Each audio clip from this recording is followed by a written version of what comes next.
So let's practice and try to decide if these people are in the labor force or not in the labor force.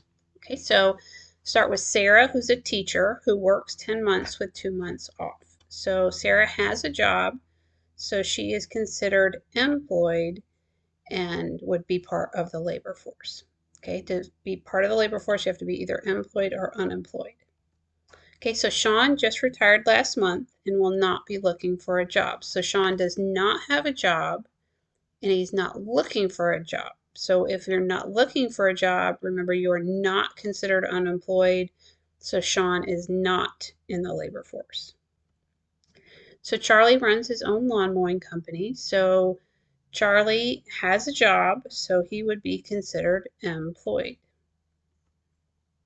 Colleen has been looking for a job for 6 months but can't find one, so she gave up looking. So remember, in order to be considered unemployed, you have to be looking for a job. She was at one point considered unemployed, but because she's not looking for one, she's no longer considered unemployed, so she would not be in the labor force. She's what we're going to refer to as a discouraged worker.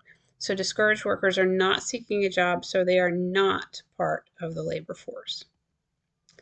Okay, so Greg is in prison, but he's growing vegetables for sale.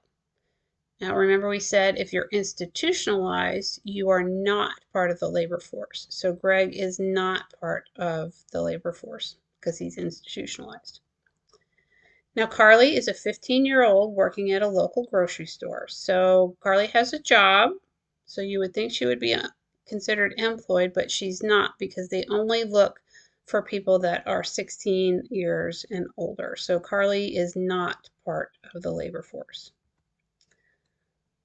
Okay, so Tracy just finished college and is searching for a job as an architect. Okay, so she's actively seeking a job, so she would be considered unemployed because she's actively seeking a job.